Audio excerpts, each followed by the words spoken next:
بسم اللہ الرحمن الرحیم۔ معزز خواتین و حضرات، آج معروف نظامی صاحب ہمارے یہاں تشریف لائے ہیں، بحرین میں ہوتے ہیں اور مجلس اقبال کو چلا رہے ہیں بڑے اچھے طریقے سے اس سیٹ اپ کو۔ میں بھی ان کے ساتھ شامل ہوں اور اللہ کا شکر ہے کہ ہمارے ہاں اب بین الاقوامیت جو ہے اس پروگرام کی وہ مسلم ہے اور مسلم ہوتی جا رہی ہے، اور کوشش کرتے ہیں کہ ہم اس بات کو بطور آسن آگے بڑھائیں۔ ابھی جو ذکر ہو رہا ہے وہ حلاج کا اور غالب کا اور طاہرہ قرۃ العین کا۔ طاہرہ کے بارے میں نے بہت کچھ کہا ہے، میں زیادہ نہیں کہوں گا، میں صرف اتنا کہوں گا کہ اگر آپ اس کو دیکھیں تو اس کے جو ایفیکٹ ہوئے ہیں اس کے مرنے کے بعد وہ پوری ورلڈ پہ ہوئے ہیں، اور خصوصاً مسلم ورلڈ پہ ہوئے ہیں۔ اگرچہ وہ مسلمان نہیں رہی تھی، اس نے اسلام سے انکار کر دیا تھا اور انہوں نے اپنا نیا دین جو تھا بابیت، جو بعد میں بہائیت کی شکل اختیار کر گیا۔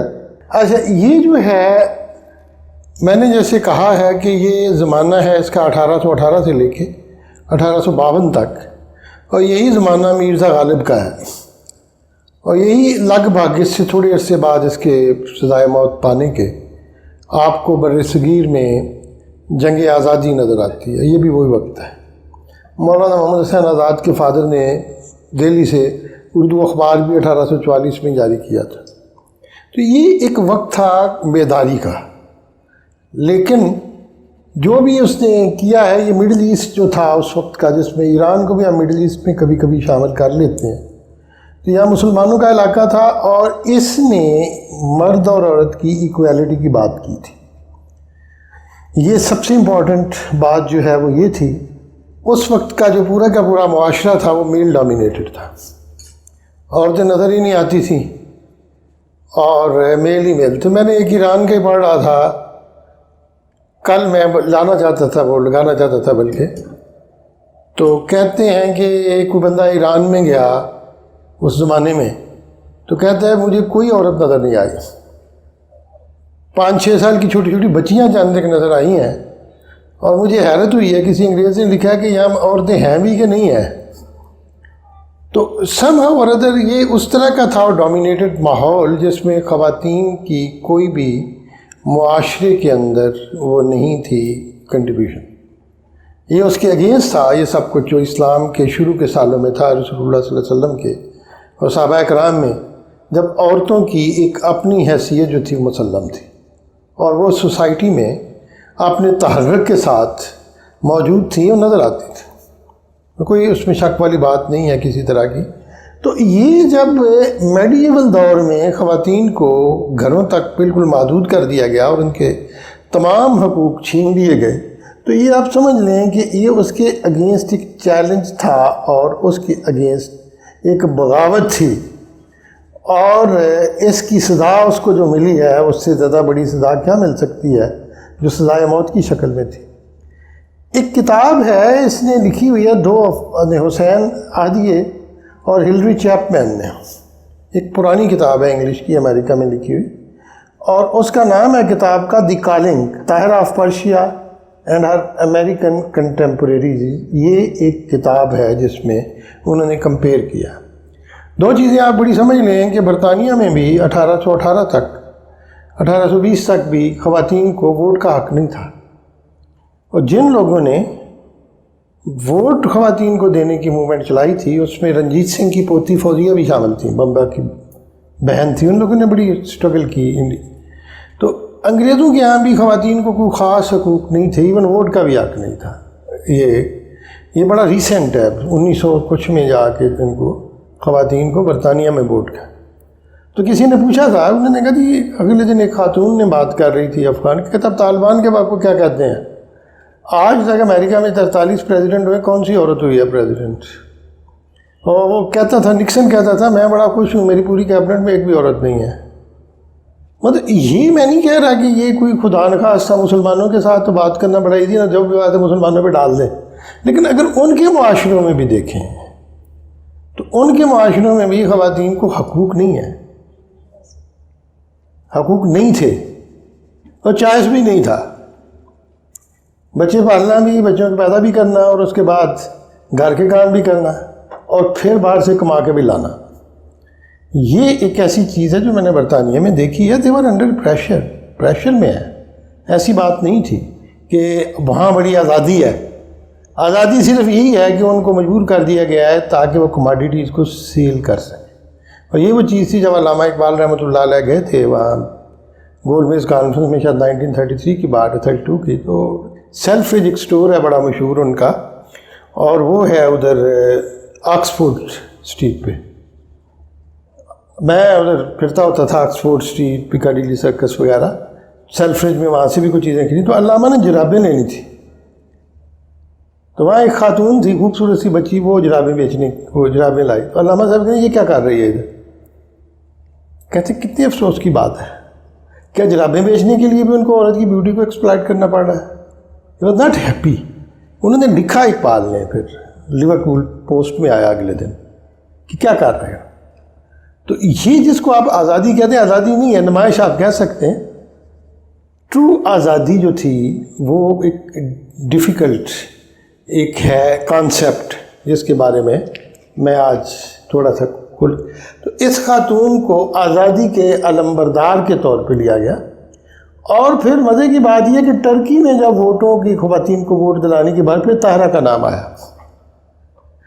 اس شخص نے لکھا ہے، رابرٹ ہیرس نے، کہ even mystical poets by Indian poet philosopher Muhammad Iqbal, انہوں نے بھی طاہرہ کا ذکر کیا ہے بڑے اچھے انداز میں. ایک امریکن لکھتا ہے اور لکھا ہے آپ کے سامنے ہے. 100 اردو شعراء نے اس کا ترجمہ شامل کیا ہے اس کے اندر طاہرہ کا. لیو ٹالسٹائی جس کا میں نے ذکر کیا تھا، اس فقیر درویش کا، کرسچینٹی کا، جب تواسین مسیح پہ حضرت اقبال جاتے ہیں جوائد نامہ میں تو ٹالسٹائی کا ذکر آتا ہے. وہ بالکل فقیروں کی طرح پھرتا ہوتا تھا، آپ نے فوٹو بھی دکھائی ہے. تو ٹالسٹائی نے جب ایک ڈرامہ تھا رشیا کا اس میں اس نے اس کے سارے بول جو تھے وہ بولے تھے آصف الگرنزبک کے طاہرہ کے مری ہے جب اس کے بول ٹالسٹائی نے بولے. اور اس کے بعد پھر فارسی کی نظموں میں، اگرچہ ایران میں یہ مناسب نہیں سمجھا گیا کہ طاہرہ رضی اللہ عنہ کا ذکر کیا جائے اب بھی، جیسے میں نے پچھلی دفعہ بتایا تھا، لیکن ڈیفینیٹلی اس کا انفلوئنس جو ہے وہ ایک وائٹل انفلوئنس ہے جو چل رہا ہے. تو اسی کو اقبال نے کہا ہے کہ شور ہاف گندے در جان حرم، ان کی نواؤں نے حرم کی جان میں شور مچایا ہوا ہے. یہ اس کے میننگ ہے جو میں نے ابھی چند منٹ پہلے آپ کو کیا. اب علامہ اقبال رحمۃ اللہ علیہ اپنے جاوید نامہ میں زندہ رود مشکلات خود را پیچھے ارواح بزرگ میں گویت. اب ارواح بزرگ میں طاہرہ کا ذکر کرنا بڑا ایک بڑا ان یوزول ہے. ایک وہ خاتون جو مسلمان پیدا ہوئی ہے لیکن اس نے اسلام سے انکار کر دیا ہے، اور وہ دوسرے دین اس نے انہوں نے جو ایجاد کیا ہے جس میں انہوں نے کہا مسلمان نہیں رہے، ہمیں مسلمان نہ کہا جائے، نہ سمجھا جائے. تو اقبال نے اس کو روح بزرگ میں کیوں کہا؟ اقبال نے کبھی بھی ان کے دین کے ساتھ ایگری نہیں کیا، ہمیشہ اس کو کنڈیم کیا ہے. لیکن اقبال نے طاہرہ کے اس بیہیویئر کی تعریف کی ہے. اور یہ طاہرہ کا وہ اسکول گھر میں، یہ وہ پرشیا اولڈ قسم کا جس میں وہ پڑھتی ہوتی تھی بچوں کے ساتھ، طاہرہ کی یہ پینٹنگز، یہ ان کے ایران کے اس پیکولیر بیک گراؤنڈ میں. اب یہ اشعار جو اقبال کے ہیں اور طاہرہ کی زبان سے مکالمہ کر رہے ہیں. اب میں یہ کہوں گا کہ آپ ان پہ ذرا غور کریں، کتنے یہ جاندار الفاظ ہیں. پہلے ایک شعر میں گناہ کا لفظ ہے، اور گناہ کا لفظ وہی ہے جسے عربی میں جناح کہتے ہیں، قرآن پاک میں بھی آیا ہے. اوریجن اس کی پرشین ہے اور گناہ ہے. اور گناہ کا معنی کرائم نہیں ہوتا، سن بھی وہ جو جس کی بخشش ہی نہ ہو سکے. یہ کانسیپٹ تھا. اور مسلمانوں کے ہاں اگرچہ یہ کانسیپٹ ہے کہ اللہ تعالیٰ توبہ قبول کر لیتا ہے اور اللہ تعالیٰ معاف کر، لیکن مسلمانوں کے ہاں بھی وہ جو معتزلہ تھے وہ کہتے تھے گناہ معاف ہو ہی نہیں سکتا، جسے ہم گناہ کبیرہ کہتے ہیں اس کو گناہ کہتے ہیں. وہ کہتے ہیں کہ گناہ معاف کر دے اللہ تو اللہ پھر عادل کیسے ہے؟ فیصلہ تو نہ ہوا ٹھیک، فیصلہ تو تب ہوگا جب وہ اس کی پوری طریقے سے اس کو گناہ کو ڈیل کرے گا اللہ. یہ معتزلہ کا ہے، میرا نہیں ہے یہ آئیڈیا. تو وہ گناہ کے لفظ پہ آپ دیکھ لیں، اس سن کو، اس کے لفظ پہ، از گناہ بندہ صاحب جنون. جنون کا معنی جو ہے اس کو ہم کہتے ہیں پاگل پن. یہ لفظ جن سے نکلا ہے، اور جن سے جنون ہے، ہڈن. ایسی روح جو پوسیس کر لے بد روح انسان کو، اس کو جن کہتے، جنون کہتے تھے. جنین اسی سے آیا نا، جنین آیا ہے اس میں، وہ جن سے ہی آیا ہے. لگا جنہ کا لفظ قرآن میں بھی آیا، ابراہیم علیہ السلام کے لیے بھی آیا. جب وہ سورج چھپ گیا، چاند ستارہ جنہ، تو یہ ایک اس کا مادہ تو وہی ہے. لیکن جنون کا معنی یہ تھا کہ دی پیپل ور پوسیسڈ، بد روح جو تھی وہ اس کو کنٹرول کر کے دماغ کو، اس کے سارے، تو وہ جنون کی حالت میں. تو یہ آپ یہ ضرور سمجھ لیں کہ یہ پاگل پن دیوانگی کی اگلی ہے، کہ جس میں person has got no personality, he has been impersonified. Impersonified یہ ہوتا ہے کہ بندہ جو ہے نا، بندہ رہتا ہی نہیں، بندہ کچھ اور بن جائے. تو یہ ہے صاحب جنون، کہ دیوانگی کی آخری صورت جس میں وہ پوسیسڈ ہے. اس بندے کے گناہ سے، اس کائنات تازہ آیت بروں، اس کے گناہ کے نتیجے میں نئی کائنات عدم سے ظہور میں آ جاتی. میں نے کائنات کا آپ کو لفظ بتایا. کائنات کون کا مطلب ہے موجود ہونا، کون و عدم نہ ہونا. کون کی جمع کائن، کائن کی جمع کائنات. All the existence, large existence, pan existence اس کائنات. تو اقبال کہتے ہیں صاحب جنون بندے کے گناہ کے اندر سے، بطن سے ایک نئی کائنات وجود میں آتی. یہ طہرہ کی زبان سے اقبال نے کہا ہے. حضرت فرماتے ہیں کہ شوق بے حد پردہار و بردرد، کہنگی را از تماشا می برد. اور بے حد شوق، ان لمیٹڈ. اور شوق کا لفظ فارسی میں جیسے استعمال ہوتا ہے، عربی کی میں بات نہیں کر رہا، شوق شاق کے معنی میں بھی استعمال ہوتا ہے. بلبل جو شوق زدے شود لال شود لال، جب بلبل شوقڈ ہو جاتی ہے تو گونگی ہو جاتی ہے، گونگی ہو جاتی ہے. اس نے کہا ہے، ملک شعراء بہار نے کہا ہے، جو ایک اتھارٹی ہے اس کی زبان کے اوپر. تو شوق ہی وہ لفظ ہے جو انگلش میں شوق میں چلا گیا. اشتیاق، سینے خام شرح شرح در فراق. رومی کہتا ہے مجھے سینہ چاہیے جو ٹکڑے ٹکڑے ہو جائے فراق میں. تانمایم شرح درد اشتیاق، پھر میں اشتیاق کے درد کی شرح بیان کر. اشتیاق بھی شوق سے نکلا. یہ ایسے نہیں ہے شوق ہے، اس کو شوق ہے، شوق بڑا شوقین ہے، یہ کوئی لفظ نہیں ہے.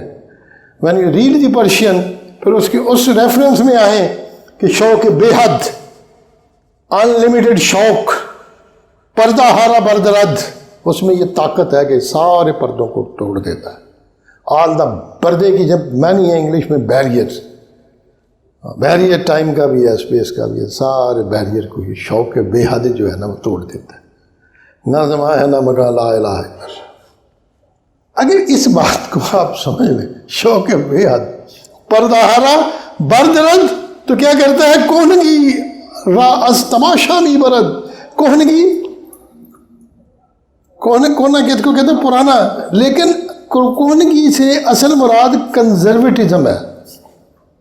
یہی ہے نا، کنزرویٹیونیس اور کنزرویٹو پارٹی. یہ جو ہے نا کوہنگی ہے، انسسٹ کرنا روایت کے اوپر، وہ ہے کنزرویٹو فیلنگ. تو کہتے ہیں کہ وہ جو کنزرویٹو فیلنگ جو پریویل کر رہی ہے میڈیول کے زمانے میں، از تماشا می برد، وہ اس کو تماشا سے باہر نکال دیتا ہے، سٹیج تو اتار کے وہ ڈرامے کو ڈسٹرب کر کے کہتے چلو چھٹی کرو. یہ ہے شوق بے حد، جو نئی کائنات، کئی کائناتیں وجود میں آتی ہیں. اور پھر پرانے تماشے جو ہیں وہ ختم ہو جاتے ہیں، اور کہتے ہیں آخرت پھر ہوتا کیا اس کے بارے میں؟ دنیا تو ریزسٹ کرتی ہے، جو اتنا بڑا ڈسٹربنس کریٹ کرتا ہے، تو پھر تختہ دار پہ پڑنا جائے، رسیاں باندھ کے اس کو تختہ دار پہ لٹکا دیا جاتا ہے۔ آخر از دار و رسن گیرد نصیب، بارنہ گردت زندہ از کوئی حبیب، وہ اپنے محبوب کی گلی سے کبھی واپس زندہ نہیں آتا، وہ دار و رسن اس کو نصیب ہو جاتے ہیں۔ رسن رسیوں میں جکڑ کے تختہ دار پہ لٹکا دیا جاتا ہے، وہ کبھی زندہ واپس نہیں آتا۔ یہ ہے صاحب جنون بندے کی جو سزا ہے وہی ہونی ہے۔ بال نے کہا نا نقشے کے بارے میں آگے آئے گا اگر چیپٹر، کبود حلاجی بے شہر خود غریب، کہ حلاج یہ اپنے شہر میں اجنبی تھا، جان سے ملا بردو کشت تھا طبیب، اور اس کی ملا نے اس کی جان لے لی اور اس کو ڈاکٹروں نے مار دیا۔ یہ جتنے پاگل ہیں، یہ پاگل پانی تو ہے نا، وہی ہے نا۔ اگر یہ جنون نہ ہو تو پھر کیا ہو سکتا ہے؟ جسے اس اقبال نے کہا نا کہ خیرت کی گتھیاں سلجھا چکا میرے مولا مجھے صاحب جنون کہا، اور رومی نے کہا ہے آزمود مقل دور اندیش راہ، بعد ازین دیوانے سازم خیش راہ، میں اپنی دور اندیش شکل کو بڑا آزما چکا، اب میں اپنے آپ کو دیوانہ بنا رہا ہوں۔ یہ ہے وہ چیز۔ اور آگے کہتے ہیں کہ ہوتا کیا ہے، پھر جب وہ تختہ دار پہ چڑھ جاتے ہیں تو ان کی جو موت ہے یا شہادت یا دار پہ چڑھنے کا، وہ دنیا کے نظام کو بدل دیتا ہے، آپ کی سائیکی کا حصہ بن جاتا ہے۔ جسے کوئی مقتل میں گیا وہ شان سلامت رہتی ہے، یہ جان روانی جانی ہے، جان کی قربت اصل جو ہے بعد میں بھگتنا پڑتا ہے۔ جب کہتے ہیں جلوائے بنگر اندر شہر و دشت، تاؤ نہ پندوری گیا ظالم گذشت، اس کے جلووں کو دیکھنا ہے تو شہر اور ڈیزرٹ میں دیکھو، اور یہ مت سمجھو تا نہ پندوری، تاکہ تو یہ نہ سمجھے کہ ظالم گذشت، وہ اس جہان سے چلا گیا ہے، وہ تو زندہ ہو گیا اور امر ہو گیا ہے۔ در ضمیر عصر خود پوشیدہ است، اندرین خلوت چسان گنجی داست، اپنے عصر کے در ضمیر عصر خود، اپنے زمانے کے ضمیر کے اندر، کانشینس کے اندر، اس کی ڈیپتھ کے اندر وہ چھپ جاتا ہے، اور اندرین خلوت چسان گنجی داست۔ تو آپ کیسے سمجھ سکتے ہیں کوئی خلوت گاہ میں سما جائے گا؟ وہ کسی خلوت میں نہیں سماتا، وہ جس کو مارتے ہو بھگتنا پڑ جاتا ہے۔ پورے اسلام کی تاریخ میں سب سے زیادہ جو امپیکٹ ہے رسول اللہ صلی اللہ علیہ وسلم کے عہد کے بعد، وہ حضرت حسین کی شہادت کا ہے کہ نہیں؟ اور آپ کے تصوف میں ہے تو حلاج کے مرنے کا ہے نہیں کہ بندہ مار دو تو فارغ ہو جاؤ، مارنے والے کی سمجھتے ہیں، لیکن پھر تاریخ کو بھگتنا پڑتا ہے۔ برڈن آف دی ہسٹری جو ہے نا وہ ریموو نہیں ہو سکتا۔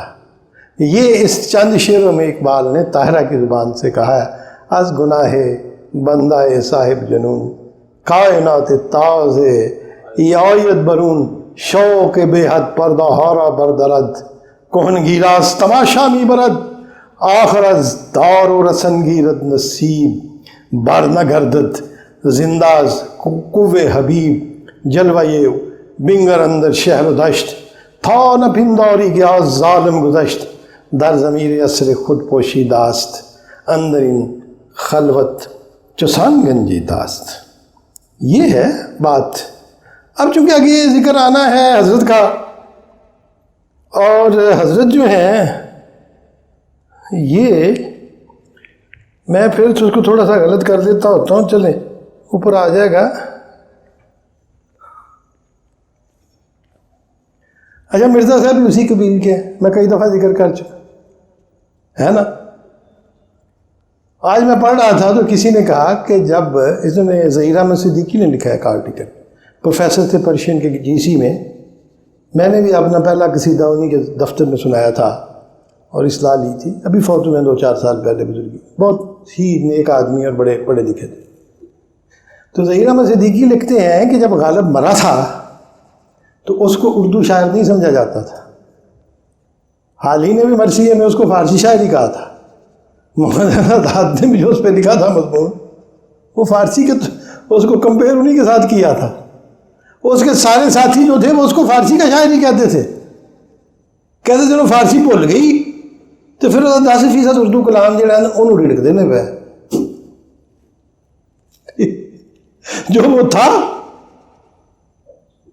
وہ اس طریقے سے غالب آپ کے سامنے نہیں ہے۔ یہ میں نے پچھلے لیکچرز میں اس چیز کو ایمفیسائز کیا ہے۔ تو حضرت کہتے ہیں یہ وہ تصویر ہے جو حضرت کی زندگی میں ایک کتاب چھپی تھی مرزا غالب کے فارسی نثر کے مجموعے، اور اس کلیات کے اوپر 1868 میں ان کی وفات سے 1 سال پہلے یہ لگایا گیا۔ اب یہ چیز ہے جو اس کے زمانے میں ہے۔ جس نے بھی پینٹنگ بنائی ہے بابا جی موجود تھے اصلی حالت میں، اور یہ ان کی آخری حالت تھی۔ اور کیا لکھا ہے؟ شبیہ مبارک شبیہ مبارک، نجم الدولہ، دبیر الملک، اسد اللہ خان بہادر، نظام جنگ، المتخلص بہی غالب مدد اللہ العالی۔ یہ حضرت کی زندگی کے تھا کہ وہ کس انداز سے اس کو پرکھا جاتا تھا۔ کسی کی بھی شخصیت کا مذاق اڑانا ہو تو بڑا ایزی ہے۔ تو حضرت کے نیچے کیا لکھا تھا؟ غالب نام آورم، نام و نشانم مپرس، ہم اسد اللہ ہم اسد اللہ ہم۔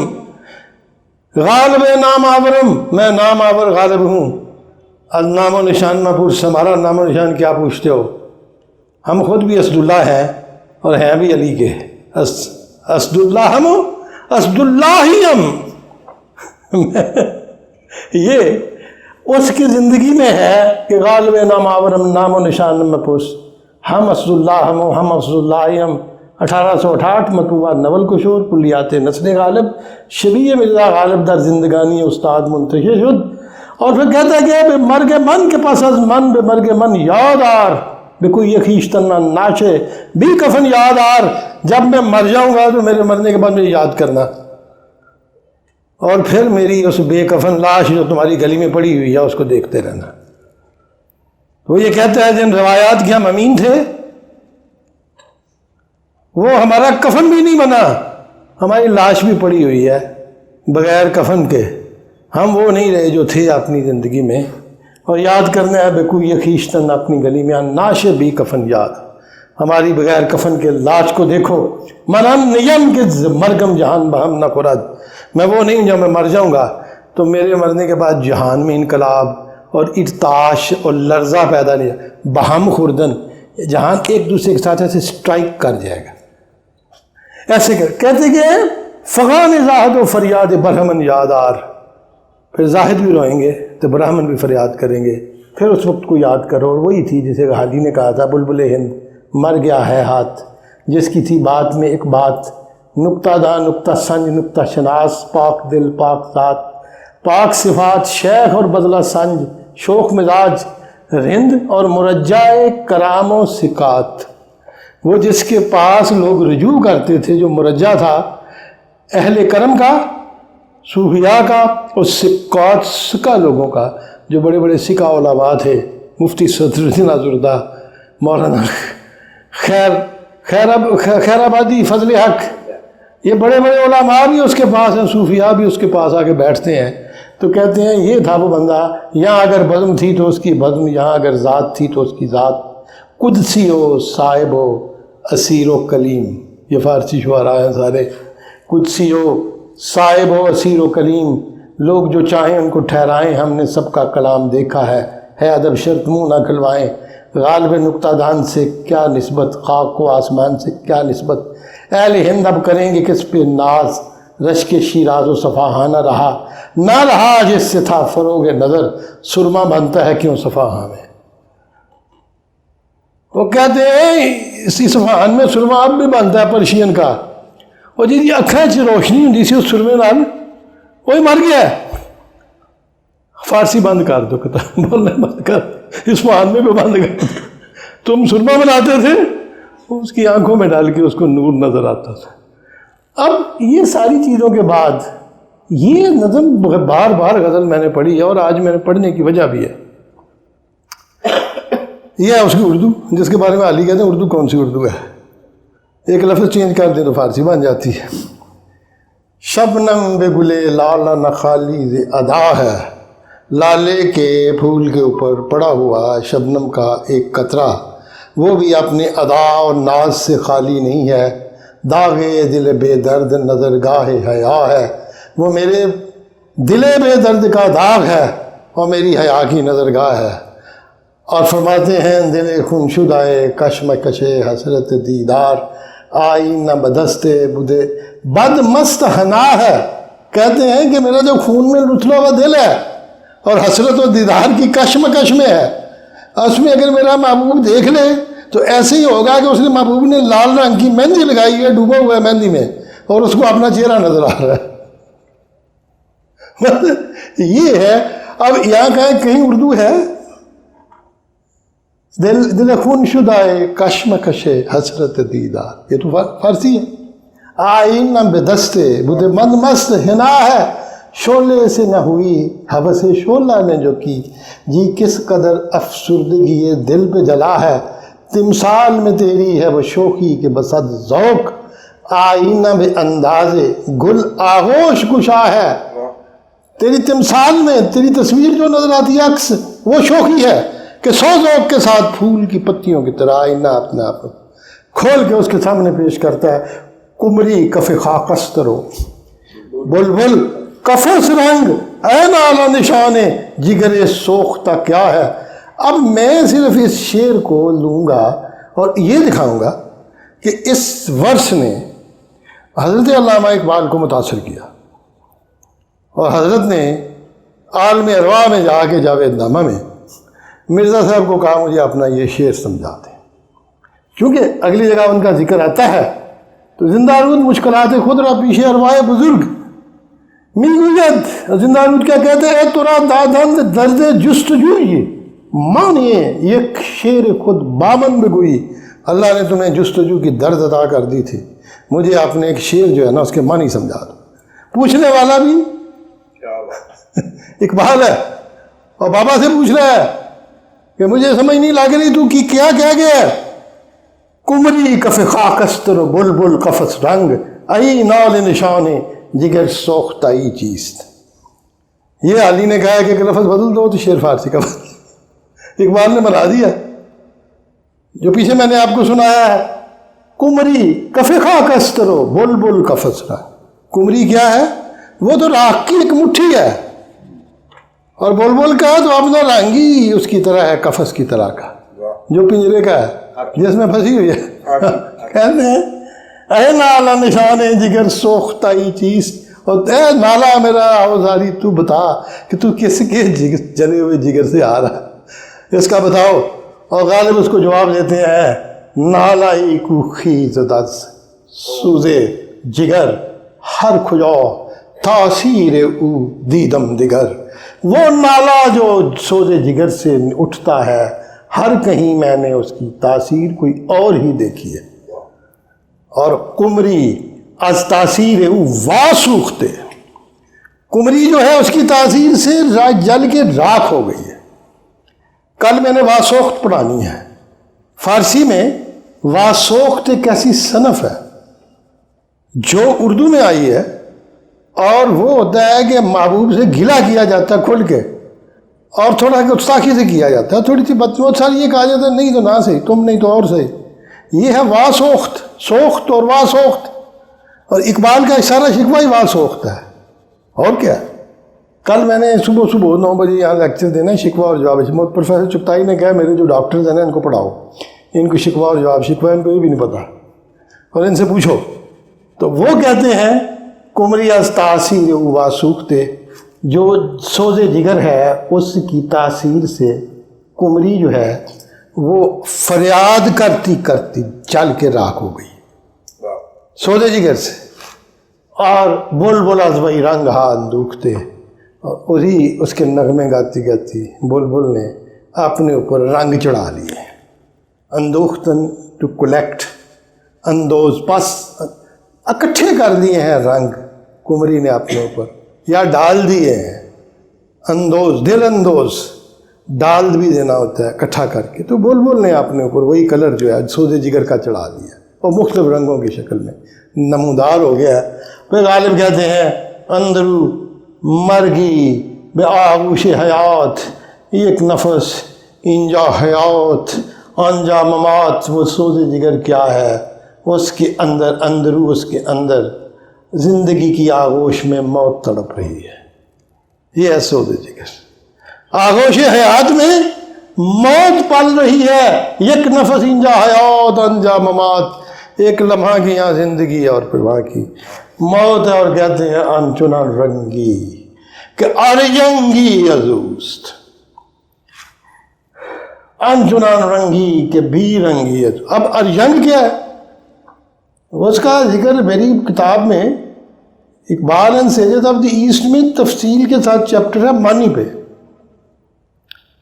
220 کے قریب عیسوی میں ایک شخص نے ایران سے، جس کا نام مانی تھا، علامہ نے اسے ہاف آرمینین ہاف پرشین کہا کہ فادر جو تھا پرشین تھا اور ماں اس کی آرمینین تھی، ہاف کرسچن ہاف زوروسٹرین، آپ یہ کہہ رہے ہیں، اور اس نے دین عیسوی کو اور زوروسٹرین ریلیجین کو ریکنسائل کرنے کی کوشش کی۔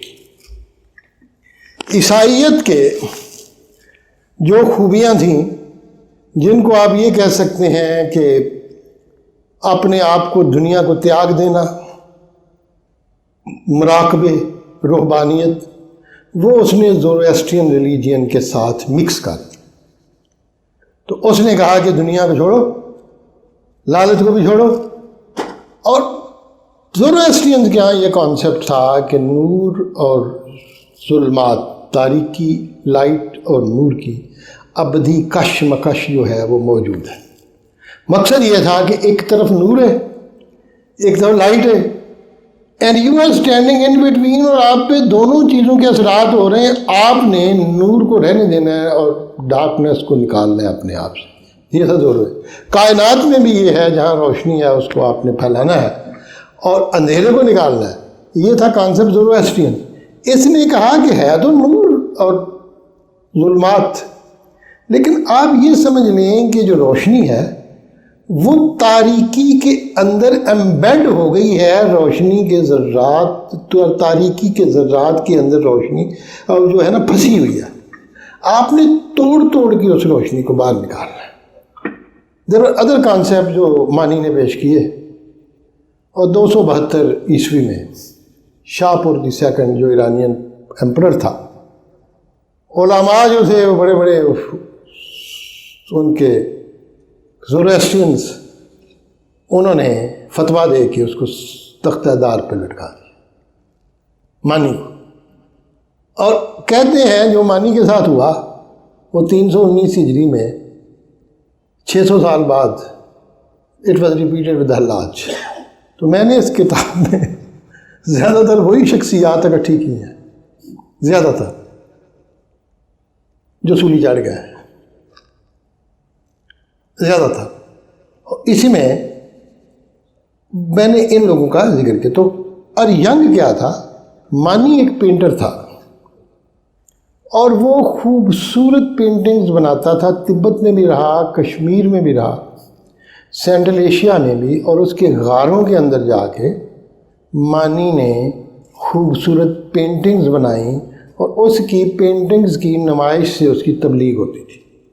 اور چائنا میں بھی، چونکہ وہ ویسٹرن چائنا جو ہے سنکیانگ اس علاقے میں وہ گئے، تو چائنا کے اندر جو ریشم کے کپڑوں کے اوپر بنتی کر کے تصویریں بنتی ہیں، یہ مانی کے فالوور تھے، اور مانی کا دین وہاں 15ویں صدی تک رہا ہے، اور یہ لوگ اس کو بناتے رہے ہیں پینٹنگز۔ اور چونکہ حلاج کی جو تحریریں تھیں وہ بھی چینیوں نے ریشم کے کپڑوں پہ کڑھائی کی، تو اس پہ بھی الزام لگایا گیا کہ یہ بھی مانی کا فالوور ہے ایک موقع۔ تو اس کو کہتے تھے اریانگ، پینٹنگز کے مجموعے کو جو مانی نے بنایا اس کا نام تھا اریانگ۔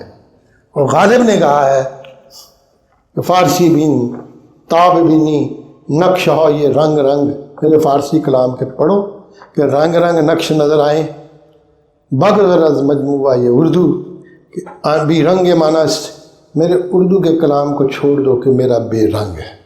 بے رنگ کا مطلب کینوس کا وہ ٹکڑا جس کے اوپر قلم کو صاف کرتے ہیں پینٹنگ پہ لگانے کے لیے، اس کو کہتے ہیں بے رنگ۔ لیکن بے رنگ شدن اور بے رنگی وہ یہ ہوتا ہے، اس کا معنی ہوتا ہے پرشین میں کہ رونق کو ختم کر کے بربادی کر دینا۔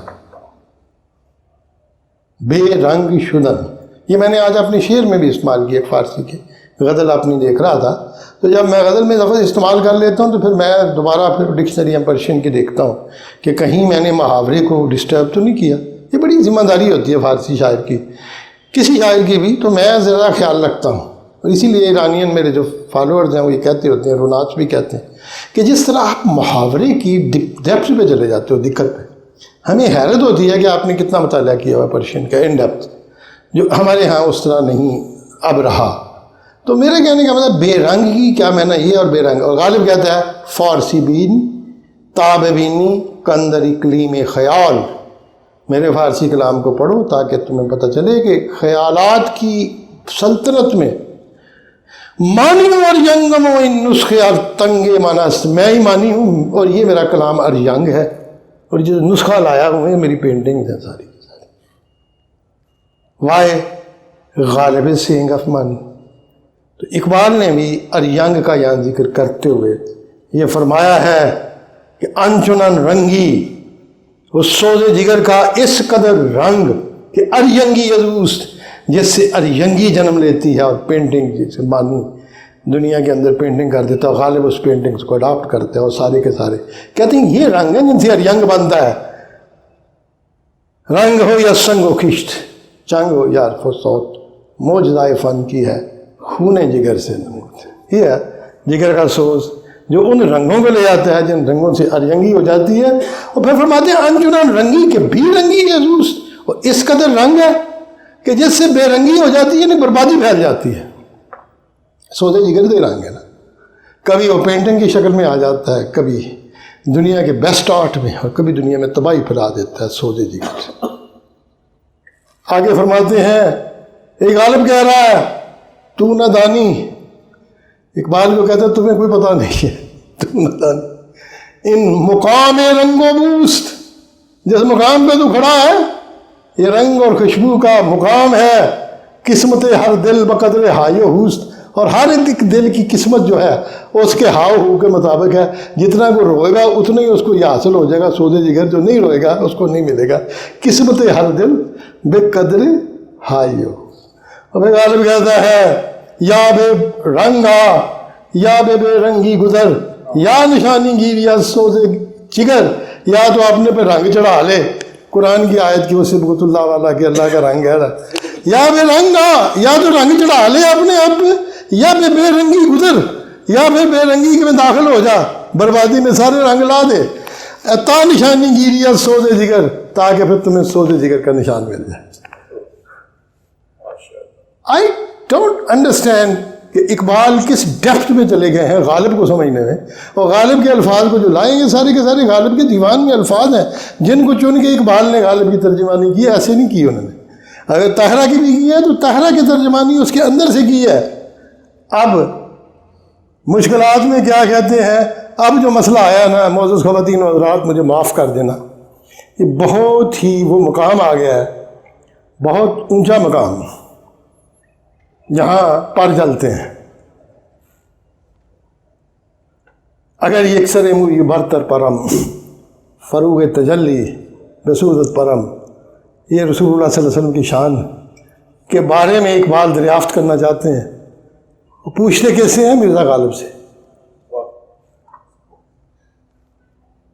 اقبال کو پتہ ہے اللہ کے رسول کی شان کو یہ پہچانتا ہے، اس کی سب سے اچھی نعتیں ہیں، اور نعتیں کیا ہوئی تھیں وہ مولوی فضل خیر آبادی ایک دن مرزا صاحب کے پاس آئے، یہ لکھا ہے مولانا علی نے، انہوں نے کہا کہ حضرت شاہ ولی اللہ رحمۃ اللہ دہلوی رحمۃ اللہ علیہ کے پوتے حضرت عبدالغنی کے بیٹے شاہ اسماعیل نے ایک کتاب لکھی ہے، اور اس میں انہوں نے کہیں جملہ لکھ دیا ہے کہ اللہ اگر چاہے تو اللہ رسول اللہ صلی اللہ علیہ وسلم کے فعل مثل پیدا کر سکتا ہے، لیکن وہ کرے گا نہیں کیونکہ اس کے قانون کے مطابق نہیں۔ تو بہت بڑی گستاخی ہوئی ہے، آپ اس کے خلاف ایک نظم لکھیں۔ مرزا صاحب نے نظم لکھ دی۔ مرزا صاحب نے کہا کہ جتنا جہان ہے اس میں بڑے ستارے ہیں، کائنات ہے، کائنات کے اندر پتہ نہیں کتنے جہان ہیں، ہر جہان کے اندر ان کے اولیاء بھی ہوں گے، ان کے پیغمبر بھی ہوں گے، یہ اللہ کا سسٹم میں چل رہا ہے۔ مولانا علی کہتے ہیں مولوی فضل حق کو جب انہوں نے مولانا نے غالب نے گھر جا کے وہ مثنوی دی تو مولوی صاحب بڑے ناراض ہوئے، انہوں نے کہا مرزا صاحب استغفر اللہ، کیا بکواس لکھ دیا آپ، لے جائیں اس کو۔ اب مرزا صاحب فرقہ والیت میں جانا نہیں چاہتے تھے، مولوی صاحب کھینچتے رہے تھے، پھر مرزا صاحب لائے، مرزا صاحب نے پھر اس مثنوی کو چینج کیا، اور مثنوی نے یہ کہا کہ جہاں جہاں غالب نے کہا کائنات موجود ہے، 100 جہان ہیں، ان کی اپنی فضائیں ہیں، لیکن جس بھی جہان میں زندگی کی رمق موجود ہے اس جہان کے اندر رحمت للعالمین موجود ہے۔ یہ غالب نے کہا، اور اقبال نے ان اشعار کو پک کیا اور کہا کہ 100 جہان پیدا در این نیلی فضاست، ہر جہان را اولیاء و انبیاءست۔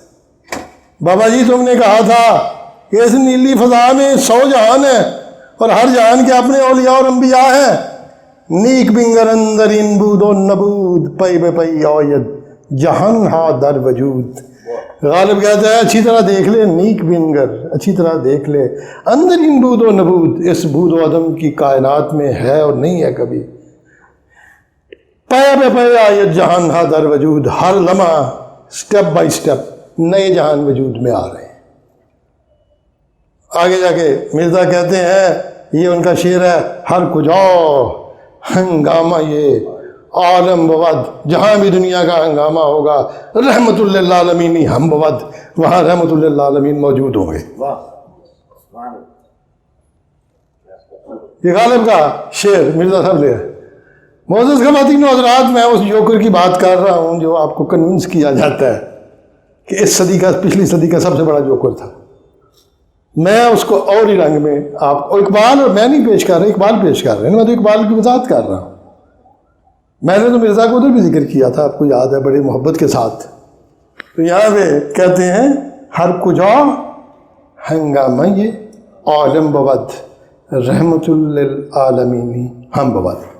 اب اقبال کی تسلی نہیں ہوتی، اقبال معرفت کی باتیں مرزا صاحب سے پوچھنے لگے، کہتے بابا جی ان کھڑو جاؤ، آگے بڑھیں، فاشتر گو زن کے فہمم نارساست، فاشتر کھل کے بیان کریں، زن کے فہمم، کیونکہ میری سوچ نارساست نہیں پہنچ پاتی، میری عقل میں باتیں کم آ رہی ہیں، ذرا کھل کے بات کریں۔ تو کہتے ہیں ان سخن را فاشتر گفتن خطاست، یہ وہ مقام ہے احترام کا اور احتیاط کا، ان سخن را فاشتر، اس بات کو زیادہ کھل کے بیان، خطاست۔ یہ میں نے اس لیے شروع میں کہا تھا کہ یہ ہے وہ فروغ تجلی بسوزت پرم۔ اور اگر علامہ اقبال کہتے ہیں بابا جی میں تو پتہ نہیں دنیا کے بیریئر کراس کر کے ٹائم مشین کو چڑھ کے میں تو موت کے پیچھے آ کے میں تمہیں آ کے مل رہا ہوں، تو تم مجھے بات ہی نہیں کر رہے۔ کیا کہتے ہیں، گفتگو یہ اہل دل بھی حاصل است، یہ جو اہل دل کی گفتگو ہے اس کا کوئی نتیجہ نہیں نکل سک رہا، اس کا کوئی فائدہ نہیں ہو رہا۔ اور نکتیرا، غالب کہتا ہے نکتیرا بر لب رسیدن مشکل است، نکتے کی بات اپنے ہونٹ پہ لانا بہت مشکل ہے۔ بیٹا میں کہہ کچھ نہیں سکتا، آپ بھی صحیح کہتے ہیں، میں بھی اس مقام پہ ہوں جہاں میں پریشان ہوں۔ تو آگے کہتے ہیں علامہ اقبال غالب کو کس الفاظ میں کہتے ہیں، تو سراپا آتش از سوز طلب بر سخن غالب نیائی ای عجب، تو سراپا آتش از سوز طلب، تو خود طلب کے سوز میں سر سے لے کے پاؤں تک آگ میں جل رہا ہے، لیکن اس کے باوجود بر سخن غالب نہیں آئی، تو سخن کے اوپر غالب نہیں آ رہا، دونوں لفظ غالب بھی کہا اور سخن کے اوپر تمہیں کیوں نہیں کنٹرول حاصل ہو رہا؟ اے جب میں حیران ہوں، تیرے جیسا بندہ ایسا عظیم آدمی کو بات کرنے سے ہچکچاتا ہے۔ اب غالب نے وہ کہا ہے، خلق و تقدیر و ہدایت ابتداست، الذی خلق فسوی والذی قدر فہدی، وہ خدا جس نے تقدیر کی پلاننگ لکھ دی، الذی قدر، اس کے الذی خلق، اور پھر اس سے آپ کی تخلیق کر دی، پھر تمہیں ہدایت دی اسٹیپ بائی اسٹیپ۔ خلق و تقدیر و ہدایت ابتداست، رحمت للعالمین انتہاست۔ انسانیت کی پلاننگ، اس کی تقدیر لکھ دینا، اس کی تخلیق کر دینا، اس کے ہدایت کا مقصد جو ہے اس کو لکھ دینا۔ کتابیں قرآن لکھا گیا ہے بہت پہلے، موجود ہے، لیکن رحمت للعالمین انتہاست، ان چیزوں کی انتہا ہے تو رحمت للعالمین ہے، یہ غالب نے کہا ہے۔ اور پھر اقبال کہتے ہیں بابا جی ابھی بھی تسلی نہیں ہو رہی، من دیدم چہرہ یہ مانی ہنوز، آتشی داری اگر مارا بے سوز، میں نے ابھی مانی کا چہرہ نہیں دیکھا، من نہ دیدم چہرہ یہ مانی ہنوز، ابھی تک مجھے مطلب کی ڈیپتھ تک نہیں بات پہنچی۔ آتشی داری اگر تیرے پاس کوئی آگ ہے مارا بے سوز، پھر ہمیں جلا کے رکھ دے، تجلی مار۔ آگے کہتے ہیں اب غالب نے علامہ کو، یہ ایگزیکٹ کیفیت ہے علامہ پہ طاری ہے، آپ مجھے یہ بتائیں میرے سارے احباب، جسٹس جاوید اقبال کہتے تھے کہ زندگی کے آخری 2 مہینے علامہ اقبال 2 ارواح سے گفتگو کرتے تھے، ایک مولانا روم ہوتے تھے اور ایک مرزا غالب ہوتے تھے۔ علی بخش کو کہتے ہیں علی بخش مرزا صاحب آئے ہیں تو چائے پانی کا بندوبست کر، مہمان آئے وہ خیال کر۔ تو انہوں نے کہا علامہ صاحب کدھر ہے، مجھے تو نظر نہیں آ رہے۔ کہتے ہیں تھوڑی دیر پہلے ایسے ہی سن، ہو سکتے چلے گئے ہوں، ٹھیک، اونچی ٹوپی پہن کے بیٹھے ہوئے تھے نا، یہ علامہ کہتے زندگی میں۔ اور یہ واقعات جب جسٹس جاوید اقبال نے لکھنا چاہے تو چودھری محمد حسین نے کہا یہ نہ لکھنا، کیونکہ ان کی ذہنی کیفیت بیماری کی وجہ سے آخری دنوں میں کچھ ایسی تھی کہ یہ لفظ اچھے نہیں لگتے، وہ احتیاط کا تقاضا، لیکن یہ بات وہ غالب کی روح سے کرتے تھے اس وقت۔ اب کہتے ہیں غالب کہتا ہے اے چمن بی نندہ یہ اسرار شعر، اے جو میری طرح تو بھی شعر کے راز کو دیکھنے والا ہے۔ غالب اقبال کو کہتے اے چمن، اے کہ تو میری طرح بی نندہ یہ اسرار شعر، شعروں کے رازوں کو جاننے والا ہے۔ ان سخن افزون ترس از تار شعر، یہ جو سخن ہے یہ شعر کا تار جو ہے نغمے کی، میوزیکل انسٹرومنٹ کی جس کے اندر سے نغمے نے نکلنا ہے، اس سے بڑھ کے ہے، تاراں ٹوٹ جانی ہیں، لیکن یہ گفتگو جو ہے بیان نہیں ہوگی، میوزیکل انسٹرومنٹ اس کو سمو ہی نہیں سکتے۔ شاعران بزم سخن آراستند، ان کلیمان بھی ید بیضاستند، شاعروں نے مشاعرے کرنے شروع کر دیے، بزم سخن سجا لی، کٹھے کر کے بولنا شروع ہو گئے۔ شاعران بزم سخن آراستند، ان کلیمن بھی ید بیضاستند، یہ موسیٰ بن کے آ رہے ہیں جن کے ہاتھ میں ید بیضائی کو نہیں۔ چراغ خویش برافروختم کہ دست کلیم در این زمانے نہان بے زیر آستین کردن، یہ ہے غالب۔ اور کہتے ہیں غالب کہتے ہیں علامہ کو چپکے سے، انچہ تو از من بخواہی کافری است، کافری کو ماورائے شاعری است، انچہ تو از من بخواہی، انچہ جو کچھ تو از من، جس چیز کو تو مجھ سے مانگ رہا ہے، خواہش کر رہا ہے، انچہ تو از من بخواہی کافری است۔ اور یہ کافری کیا ہے؟ کافری کو ماورائے شاعری، یہ کافری جو ہے شاعری کی لمٹ آگے فتوے لگ جانے نے، تیرے پہ بھی میرے پہ بھی، تیرے پہ بھی لگے ہوئے ہیں تیرے پہ بھی لگے ہوئے ہیں۔ ظاہر زنگ نظر نے مجھے کافر جانا، کافر یہ سمجھتا ہے مسلمان ہوں میں، اور غالب کہتا ہے مشکل عجب افتاد بدین شیف دے مارا، محمد نہ بہت غالب و کافر نہ توان کو۔ ٹھیک، اب وہ کہتے ہیں حلاج، اب جو ہے نا، جب حلاج نے یہ دیکھا نا، حلاج نے یہ محسوس کر لیا کہ یہ دو جو ہے نا بر صغیر کے فارسی شعراء، یہ کسی نتیجے پہ نہیں پہنچ سکتے۔ غالب تھوڑا ڈرتا ہے اس کی روح، تو حلاج کو تو ڈر ہی کوئی نہیں نا، لا خوف نہ ڈر ولا یحزنون۔ حلاج بیچ میں آ گئے۔ حلاج کا میں نے آپ کو ذکر کیا، اگر آپ تواسین کو پڑھیں تو تواسین قمر میں رسول اللہ صلی اللہ علیہ وسلم کا بڑی محبت اور تفصیل سے لیا، اور علامہ نے یہ تواسین سے لیا گا، اسی لیے کہ انہوں نے اپنی کتاب سے جاوید نامہ شروع تواسین سے کیا، تحسین محمد، تحسین مسیح۔ اور یہاں پہ اب وہ حلاج کی تواسین کے زیر اثر ہے یہاں پہ، جو میں نے اس کا ذکر اپنی کتاب سے Iqbal and sages of the East میں کیا ہے۔ تو حلاج کا چونکہ میں نے ذکر کیا ہے بڑی محبت کے ساتھ، تو حلاج کہتے ہیں ہر کجا بھی جہان رنگ و بو، ان کے از خوکش بیرویت آرزو، تو جہاں کہیں بھی دیکھے گا رنگ و بو کا جہان، ان کے از خوکش بیرویت آرزو، جس جہان کی مٹی سے آرزو جنم لے گی، یاد نور مصطفیٰ اورا بہاست، یا ہنوز اندر تلاش مصطفیٰ است، یا تو اس کی جو ویلیو ہے، بہا، اس کی گلوری، وہ نور مصطفیٰ سے ہے، یا ہنوز اندر تلاش مصطفیٰ است، یا ابھی تک وہ مصطفیٰ صلی اللہ علیہ وسلم کی تلاش میں مٹی پھیر رہی۔ پھر غور کریں، اگر آپ نے سبحان اللہ نہیں کہا تو یہ کہتے ہیں ان ہر کجا بینی جہان رنگ و بو، ان کے از خوکش بیروی دارزو، یاز نور مصطفیٰ اورا بہاست، یا ہنوز اندر تلاش مصطفیٰ۔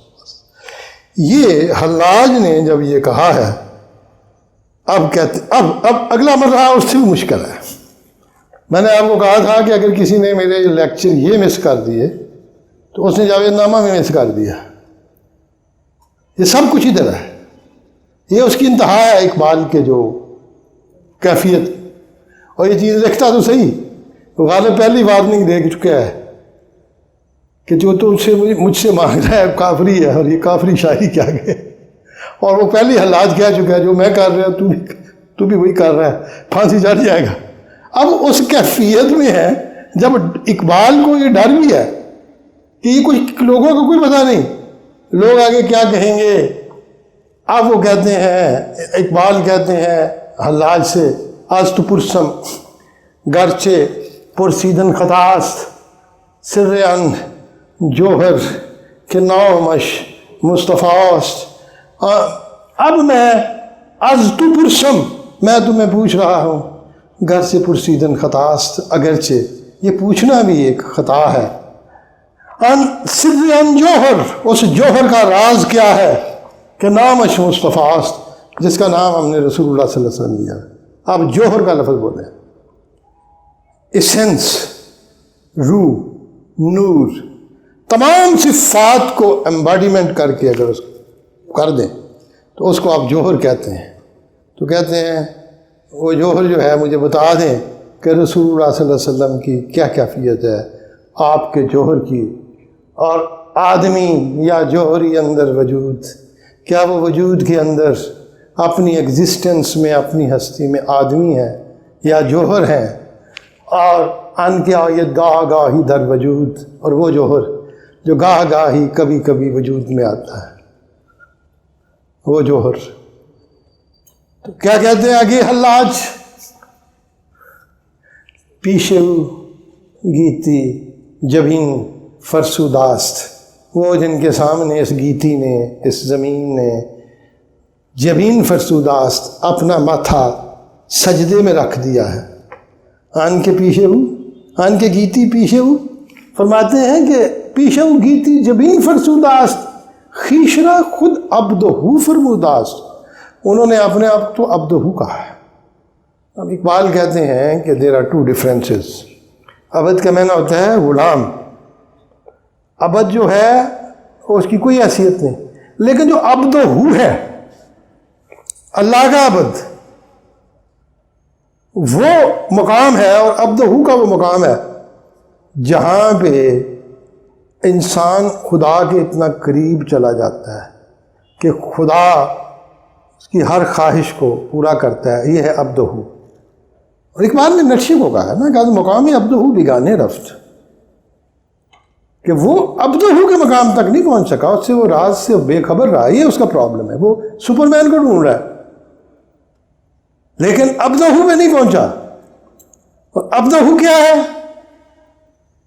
عبدہ از فہم تو بالا تر است. عبدہ تیری سوچ سے بالا تر ہے. اور زن کہ وہ ہم آدم و ہم جوہر است، کیونکہ وہ آدم بھی ہے اور جوہر بھی ہے. اگرچہ آدم کی اولاد ہے، آدم سے پہلے موجود ہے. وہ ہم آدم و ہم جوہر است، جوہر نئی عرب نے یاجم است. آدم است و ہم آدم اقدم است. ان کا جوہر نہ عرب کے ساتھ وابستہ ہے نہ عجم کے ساتھ. لا عربی ولا عجمی لا ولا اسود ولا احمر، کسی کے ساتھ تعلق نہیں ہے.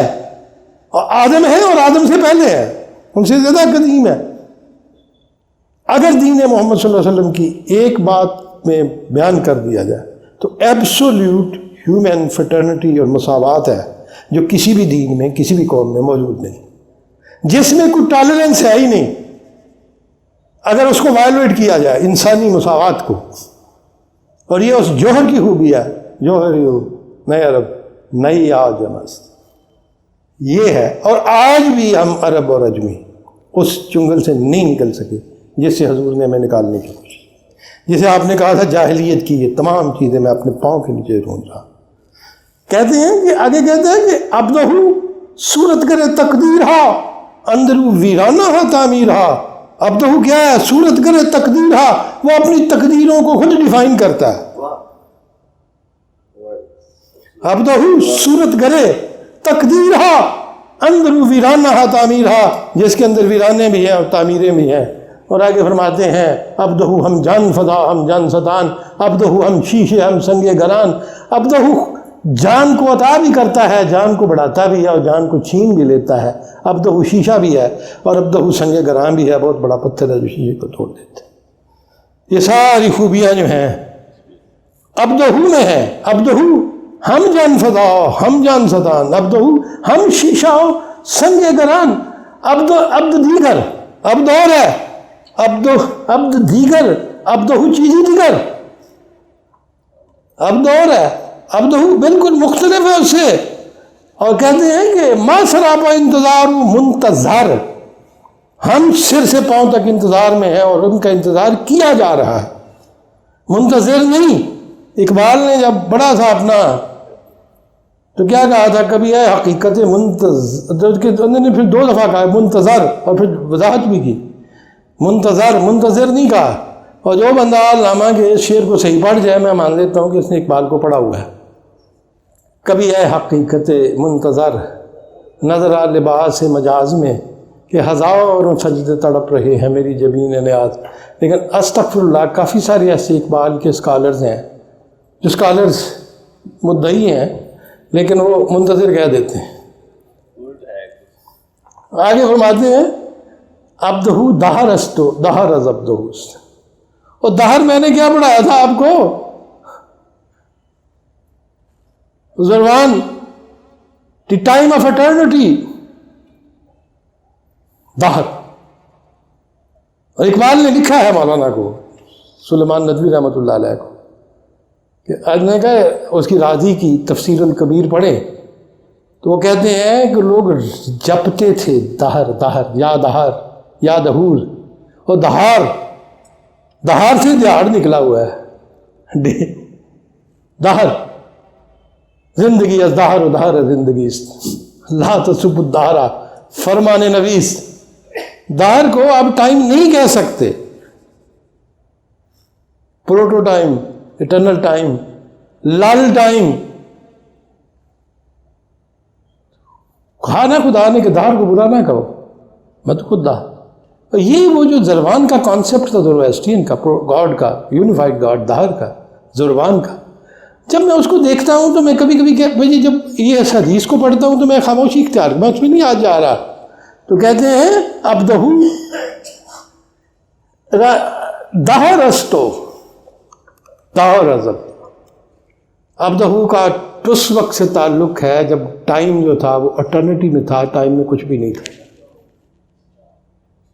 اور دہر از عبدہ، اور دہر جو ہے وہ عبدہ سے ہے، ماہ میں رنگین ہو وہ بھی رنگ و بوس، ہم سارے کلرڈ ہیں، واہ ہمیں رنگین ہو وہ بے رنگ و بوس، اس میں نہ رنگ ہے نہ کلر ہے، یہ ہے ہم عربی ہیں عجمی ہیں، لا عربی ولا عجمی لا شرقی ولا غربی، یہ وہ مقام ہے رسول اللہ صلی اللہ علیہ وسلم کا جس کو حلاج کہہ رہا ہے اپنے الفاظ میں، عبدہ با ابتدا، عبدہ کی ابتدا تو ہو سکتی ہے، با ابتدا بی انتہاست، اس کی انتہا کوئی نہیں، انلمیٹڈ، عبدہ را صبح شام ما کجاست، یہ جو ہماری صبح شامیں ہیں ٹائم ڈیفائنڈ، یہ عبدہ کے سامنے اس کی کوئی حقیقت نہیں، وہ تو 100 سال کا سفر کر کے بھی واپس آ جائے تو کنڈی ابھی ہلتی رہتی، صبح شام ما کجاست، ہماری ٹائمنگ عبدہ کی ٹائمنگ نہیں ہے۔ آگے فرماتے ہیں کہ کس سر عبدہ آگاہ نیست، عبدہ جز سر اللہ نیست، کوئی شخص بھی عبدہ کے راز سے واقف نہیں ہے، اور عبدہ تو اللہ الہ الا اللہ کا راز ہے، عبدہ جو سر الا اللہ نیست۔ اب آپ اس سے آگے نہ پوچھنا مجھ سے، آگے بڑھنا، اور آگے کہتے ہیں لا الہ تیغو، لا الہ تلوار ہے، دمے و عبدہ، اس تلوار کا جوہر، اس کا دم، اس کی کاٹ عبدہ ہے۔ غالب نے کہا نا تیرے قضا ہر آئینے در ترکش حق است، یہ قضا کا تیر ہر لحاظ سے اللہ کی ترکش میں ہے، لیکن کشاد سے کمان محمد است، لیکن وہ تیر کے چلانا جو ہے اس کی کشاد وہ محمد کے ہاتھ سے ہوتی ہے، یہ کہنے والا بھی مرزا غالب ہے۔ تو علامہ نے غلط بندوں سے نہیں پوچھا رسول اللہ صلی اللہ علیہ وسلم کا مقام، انہوں نے ان بندوں سے پوچھا ہے، ٹھیک، اور وہ بندہ بھی ہے جس کو ہم نے جوکر بنایا، دوسرے کو کافر بنایا ہوا۔ اور آگے کہتے ہیں کہ لا الہ تیغو دم عبدہ، لا الہ تلوار ہے اور اس کا دم، اس کی کاٹ عبدہ ہے، فاشتر گو، فاشتر خواہی، اگر کھل کے پوچھنا چاہتا ہے تو کیا ہے، خاشتر خواہی، بگو ہو عبدہ، پھر کو وہ ہے عبدہ، وہ ہے عبدہ، وہ ہے عبدہ، ہو عبدہ، ہو۔ اب یہ ایک چیز ہے جسے حلاج کہہ سکتا ہے، تو غالب بھی ڈرتا تھا، کہتے میں یہ بات نہیں کر سکتا، اور حلاج کی زبان سے اقبال کہتے ہیں عبدہ چندو چگونے کائنات، عبدہ راز درون کائنات، چند ہوتا ہے کتنا، چگونا ہوتا ہے کیسے، عبدہ چند و چگونے کائنات، یہ کائنات کی گنتی، کیفیت، کوالٹی، کوانٹٹی عبدہ کے اوپر ہے، اور عبدہ کیا ہے، عبدہ راز درون کائنات۔ اور کہتے ہیں، آگے کہتے ہیں اقبال، میرا خیال ہے اس مقام پہ اقبال اردو میں تو کبھی نہیں آئے، اور اس مقام پہ وہ کھل کے بات بھی نہیں کی، اب کیا کہہ گئے ہیں، مدعا پیدا نہ گرد زند و بیت، میرا مدعا ظاہر نہیں ہو سکتا ان دو اشعار سے، مدعا پیدا یعنی پیدا میں نے ظاہر، نہ گردد زند و بیت، از این دو بیت، ان دو شعروں سے، تا نہ بینی از مقام ما رمیت، جب تک وہ مقام ما رمیت پہ نہ ہو جائے، ما رمیت اذا رمیت، اللہ نے خود ٹھیک ہاتھ ہے اللہ کا بندہ ہے مومن کا، بگذر از گفت و شنود از زنده رود، اب کہتا ہے حلاج بگزر گزر جا آج گفت و شنود سننے اور کہنے سے، اے زندہ رود غرق شو اندر وجود، اے زندہ رود، اے زندہ رود وجود کے اندر غرق ہو جا، ہستی کے اندر، ہستی کامل کے اندر اپنے آپ کو آبزارو کر لے۔ اور یہ وہ چیز ہے جب میں کبھی کبھی کہتا ہوں بڑے بڑے لوگوں کو کہ کہیں کہیں تو اقبال نے وحدت الوجود کی بات کی ہے نا، لوگ مانتے نہیں، غصے میں آ جاتے۔ میں کہتا ہوں کہ وہ ٹھیک ہے وحدت الوجود کے قائل نہیں ہے، لیکن شاعر کو بڑی کیفیات آتی ہیں، بڑے رنگ آتے ہیں، بڑے جاتے ہیں۔ اور آگے کیا کہتے ہیں کہ اب آ کے اقبال نے وہ دو کویشچن کیے ہیں جو کویشچن بہت ہی مشکل کویشچن ہے، لیکن میں آج یہ پڑھا کے جاؤں گا۔ کہتے ہیں کم شناسم عشق را انکار چیست، کم شناسم میں کم ہی پہچانتا ہوں، عشق را انکار چیز، عشق کا یہ کام کیا ہے؟ عشق جو ہے اس کا مطمع نظر کیا ہوتا ہے؟ دیدار ہوتا ہے، وصال ہوتا ہے۔ کم شناسم مجھے نہیں پتا، عشق را انکار چیست، عشق کا یہ کون سا کام ہے؟ ذوق دیدار است پس دیدار چیست، اگر عشق کا کام ذوق دیدار ہے تو مینوں دس دیدار ہے کیا؟ اب یہ کویشچن بڑا سخت ہے، تو کہتے ہیں حدیث ہے آخری زمان میں لوگوں کو رسول اللہ صلی اللہ علیہ وسلم کی زیارت ہوگی۔ اقبال نے حلاج سے پوچھا ہے کہ بتائیں ذوق دیدار تو ہے، لیکن وہ دیدار کیسے ہوگا؟ اب میرا خیال ہے ساری شاعری کی روحانیت کو اقبال سمیٹتے ہوئے کہتے ہیں معنی دیدار ان آخر زمان، اس آخری زمان کے دیدار کے معنی کیا ہیں؟ حکم او برخیشتن کردن روان، اس اللہ کے رسول اللہ صلی اللہ علیہ وسلم کے حکم کو اپنی جان کے اوپر جاری کر لینے کا۔ قل ان کنتم تحبون اللہ فاتبعونی یحببکم اللہ۔ اب ان کا ہر حکم اپنی جان کے اوپر جب جاری کر دیں گے، ان کی ہر سنت کو اپنا لیں گے، ان کے ہر طریقے کو اپنا لیں گے، تو ایک وقت آئے گا کہ آپ کے اندر وہ خوبیاں پیدا ہو جائیں گی جو رسول اللہ صلی اللہ علیہ وسلم کا عکس ہوگا، اور آپ اپنے دل میں دیکھیں گے، اپنے دل کے آئینے میں رسول اللہ صلی اللہ علیہ وسلم نظر آئیں گے، وہ دیدار ہوگا۔ یہ کہتے ہیں اقبال معنی ہے دیدار ان آخر زمان، حکم او برخیشتن کردن روان، در جہان زی زندہ رہو، زیستن جینا، زیت مضارع، در جہان زی اس جہان میں زندگی گزارو، چن رسول انس و جان، رسول اللہ صلی اللہ علیہ وسلم کی طرح جو جنوں اور انسانوں کی طرف مبعوث کیے گئے ہیں، تاج او باشی قبول انس و جان، تاکہ ان کی طرح انس اور جان تمہیں قبول کر لیں۔ رسول اللہ صلی اللہ علیہ وسلم والی خوبیوں کے ساتھ آپ کو مخلوق جو ہے وہ قبول کر لے، جن بھی قبول کر لیں، انسان بھی قبول کر لیں، وہ کہیں گے یہ حضور کے رنگ میں اتنا رنگ گیا ہے کہ ان کی ہر سنت، ہر حکم جو ہے وہ اس کے اوپر جاری ہو گیا ہے۔ اور بعض خود رابین، اور پھر جب یہ وقت آ جائے تو دوبارہ خود رابین اپنی طرف دیکھنا، جب تم اپنی طرف دیکھو گے ہمیں دیدار اس، پھر یہی ان کا دیدار ہے۔ اور پھر فرماتے ہیں سنت او سری از اسرار اس، تو ان کی سنت جو ہے ان کے رازوں میں سے ایک راز ہے، یہ ہے دیدار آخر زمان۔ اور آگے فرماتے ہیں چیز، کہتے ہیں رسول کا صلی اللہ علیہ وسلم کا دیدار تو ہو گیا، اللہ کا دیدار کیا ہے؟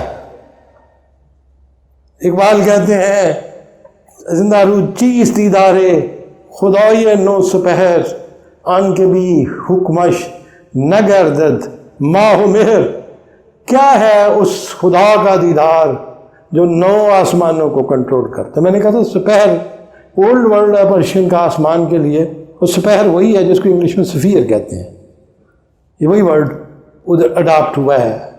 تو اس 9 آسمانوں کے جو خدا ہے اس کا دیدار کیا ہے؟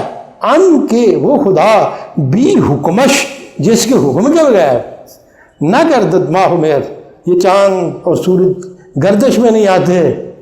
اب حلاج کہتے ہیں نقش حق اول بجان انداختن بازورا در جہان انداختن، پہلے اللہ کے نقش کو اپنی جان کے اوپر طاری کر دینا، اپنے جان میں ڈال دینا اللہ کے نقش کو، اللہ کے رنگ کو۔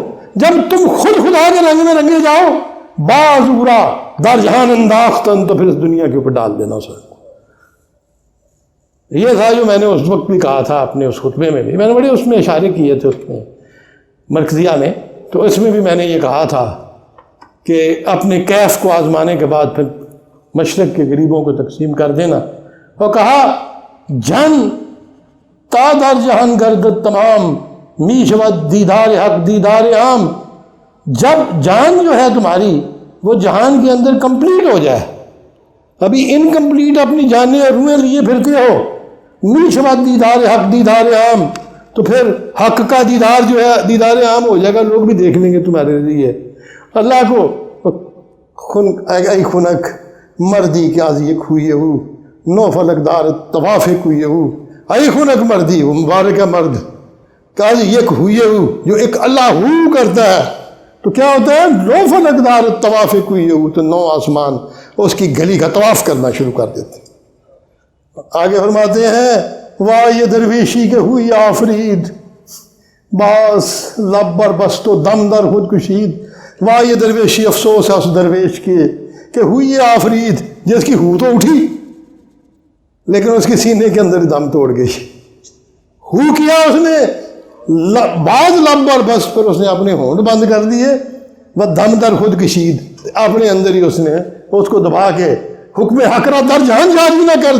ہمیں ایسے کسی درویش کسی ولی کی ضرورت نہیں ہے جو آپ تو پہنچ جائے اس مقام کے اوپر کبریا کے، لیکن کائنات کے لیے کچھ نہ کرے، اس میں حکم جاری نہ کرے۔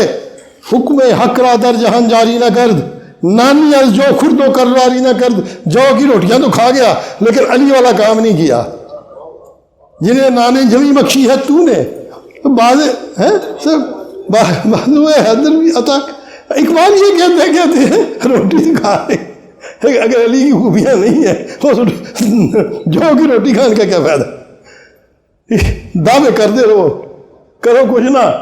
اور اگر کہتے ہیں خان کا ہی جستو از خیبر رمید راہ بھی ورزید ہو سلطانی ندید، خانقاہ میں بیٹھ گیا، خاکہ جست تلاش کر لی از خیبر رمید، وہ جا کے خیبر کے قلعے کو توڑنے کی کوشش نہیں کی، راہ بھی ورزید، راہب ہو گیا عیسائیوں کی طرح، گوشہ نشینی کر دیا، روحانیت میں چلا گیا، سلطانی ندید، اس نے سلطانی کے راز نہیں دیکھے، نقش حق داری جہان نقشیر تست، ہم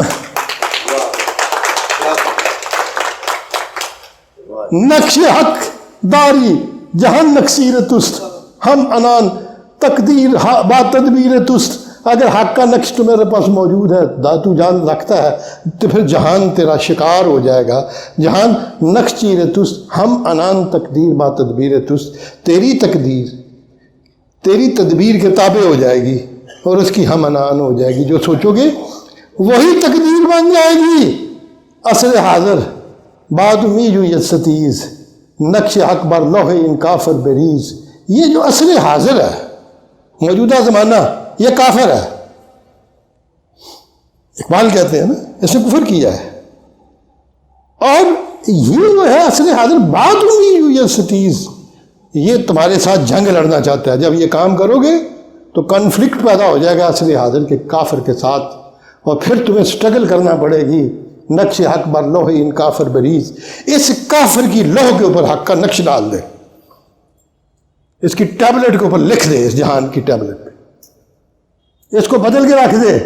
اور آگے کہتے ہیں زندہ رود کہتا ہے نقش حق را در جہان انداختند، حق کا نقش تو جہان پہ ڈال دیا گیا، انہوں نے ڈال دیا۔ من نمی دانم چسن انداختند، مجھے یہ تو پتہ نہیں چلا کہ کیسے ڈالا گیا ہے۔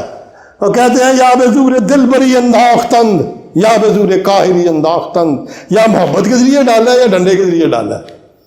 یا بزور دل بری، صوفیاء نے محبت کر کے ڈال دیا ہے، یا بزور قاہری، ڈنڈا پکڑ دیا ہے اور زبردستی سے ڈال دیا ہے۔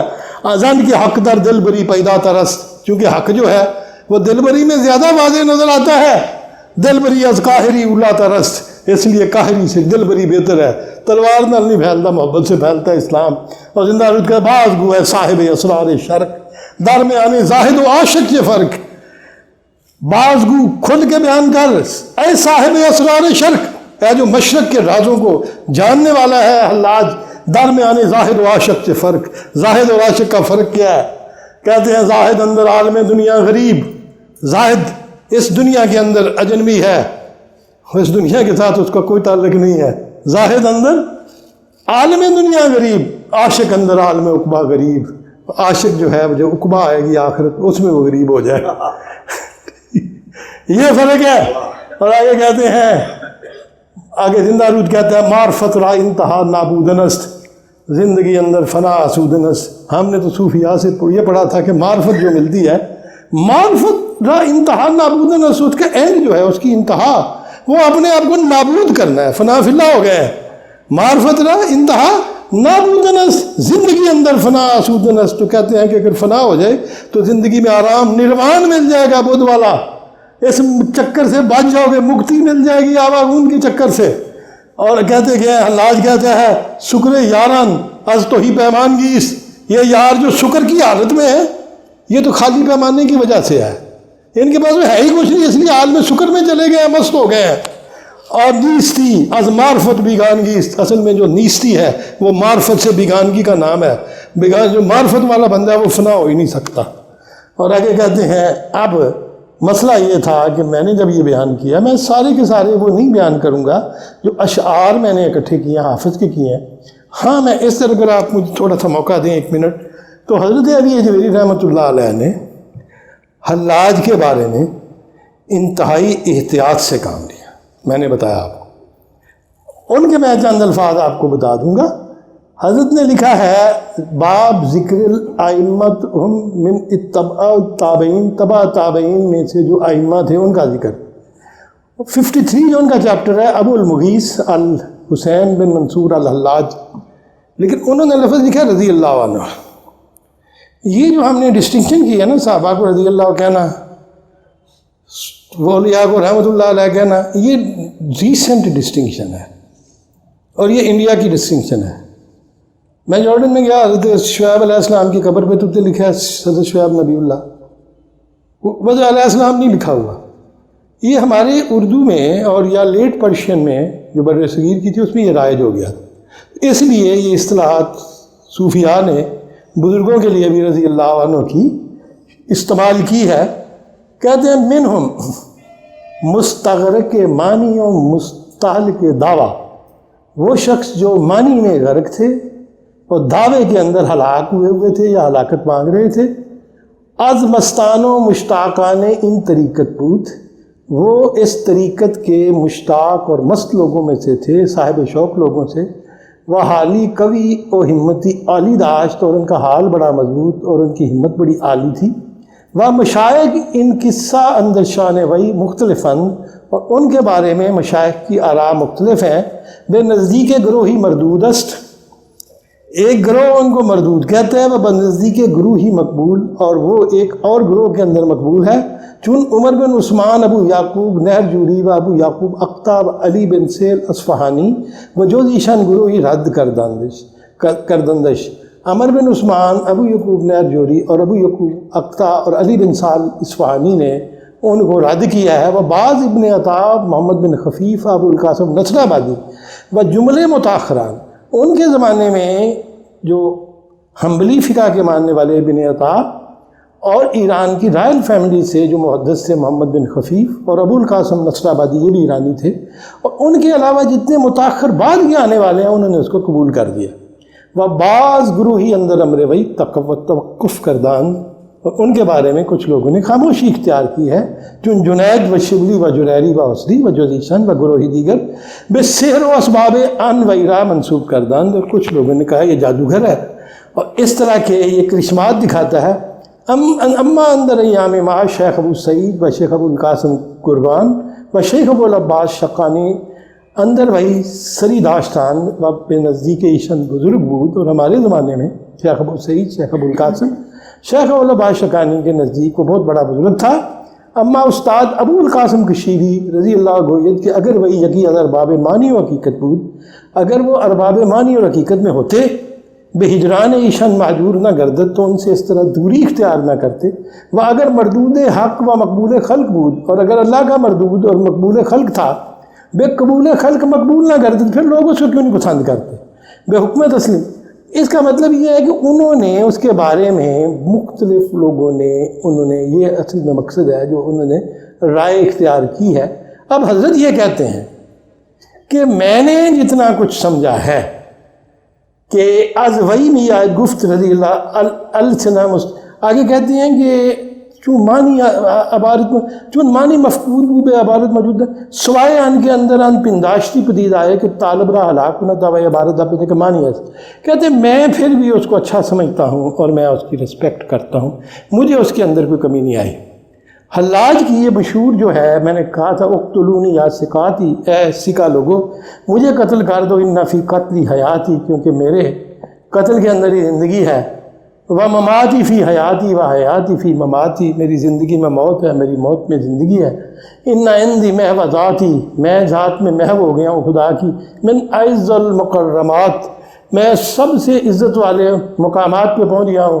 و بقائی فی صفاتی، اور اپنے صفات میں مجھے بقا حاصل ہو گیا ہے. من کبھی سیئات، اور میں ہر طرح کی برائیوں سے بچ گیا ہوں. سَمَجْرُوحَ صفاتی فی قبور البالیات فَاقْتُلُونِی وَاحْرِقُونِی، مجھے مار دو، مجھے جلا دو.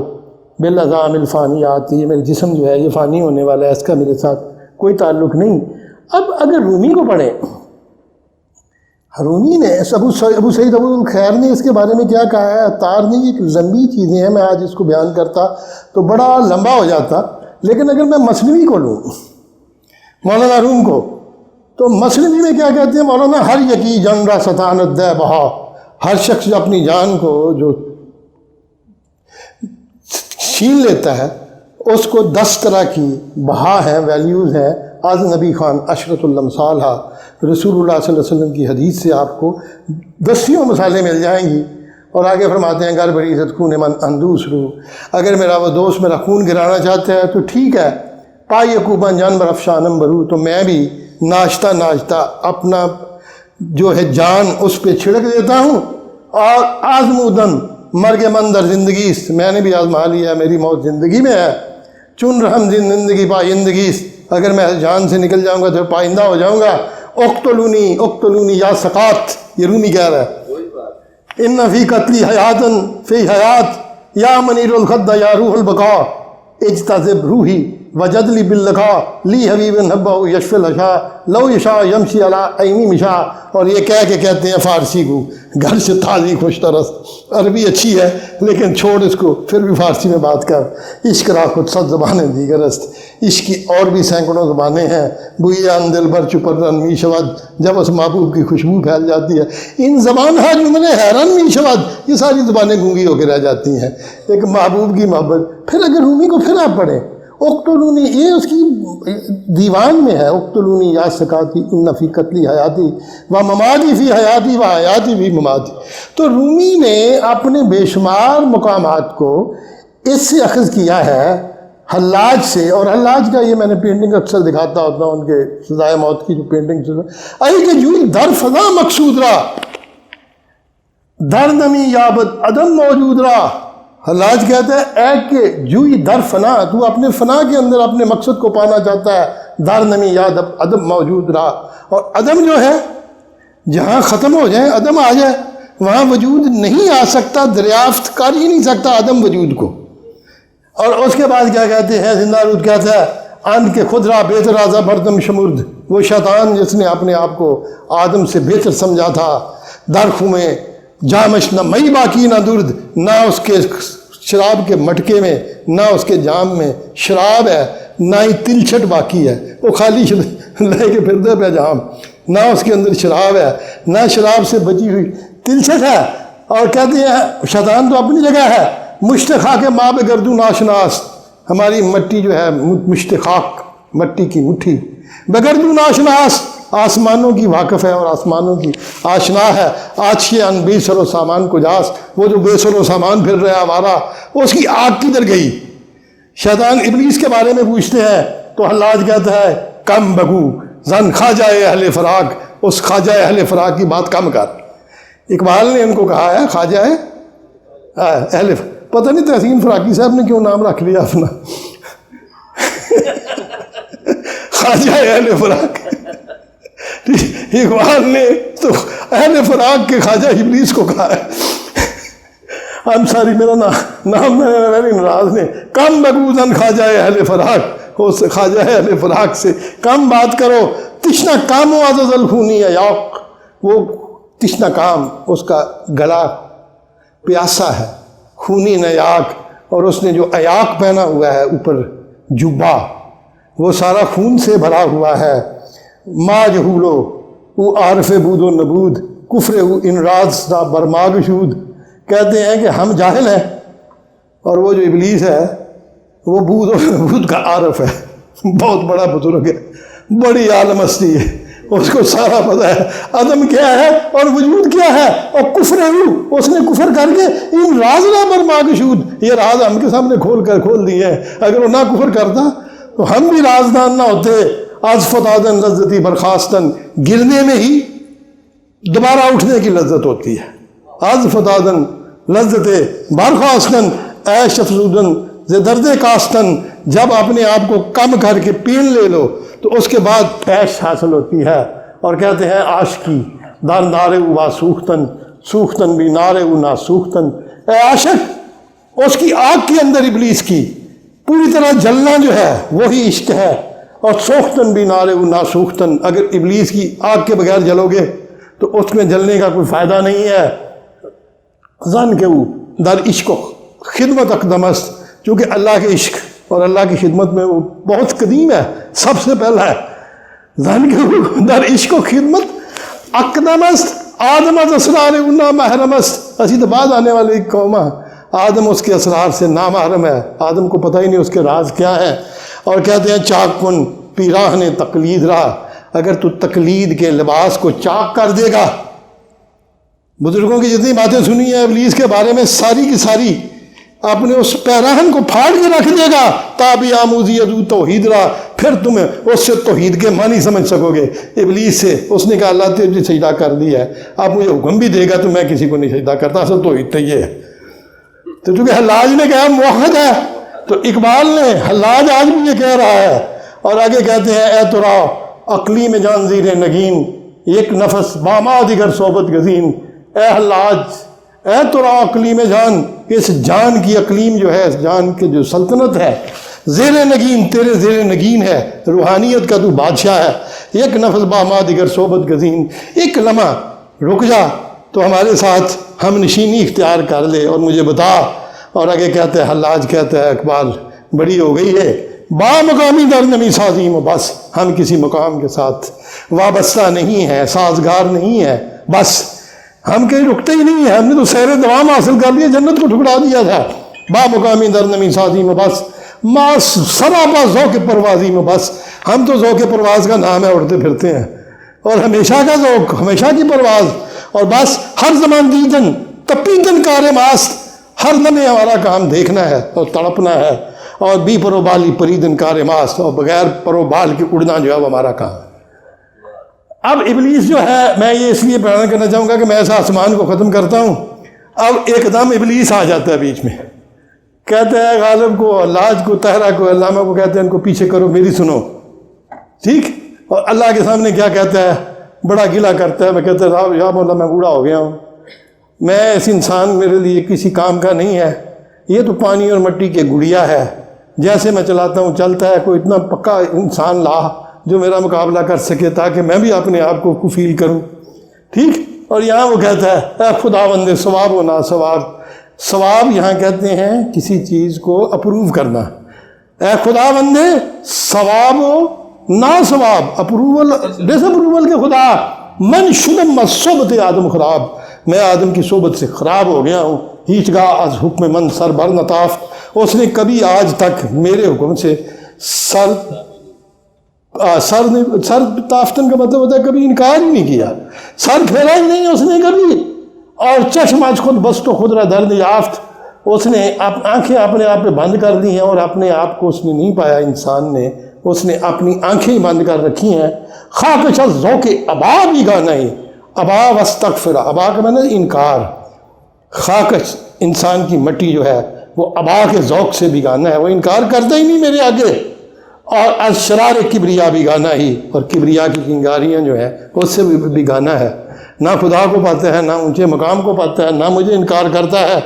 سید خود سے یاد را گوید بگیر، سید خود سے یاد را گوید بگیر، الامان از بندہ فرمان پذیر، شکار خود شکاری کو کہتا ہے آگے مجھے پکڑ لے، سید خود سیاد را گوید بگیر، وہ شکار کے اندر ہے، شکاری کو مجھے پکڑ دے، اور اس الامان، میں اللہ تیری پناہ مانگتا ہوں، بندہ فرمان پذیر، اس بندے سے جو میرا فرمان پذیر ہے اور ہر وقت میری جو ہے نا اطاعت کر رہا ہے، میرے حکم سے آگے نہیں۔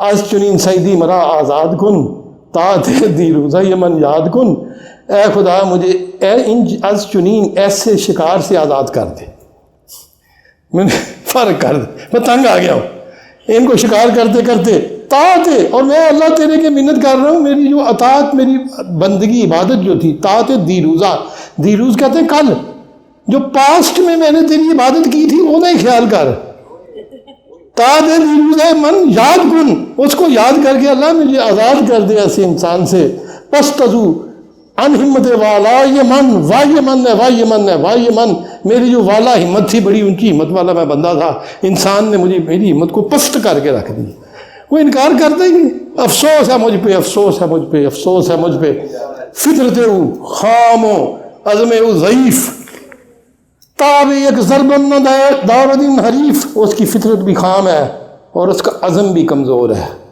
وہ صاحب عزم ہے ہی نہیں، اور تاب ایک ضربن نہیں دار دن حریف، وہ ایسا حریف ہے جو میری ایک ضرب کی بھی تاب نہیں لا سکتا، ایک ٹھوکر کی چوٹ نہیں لے سکتا۔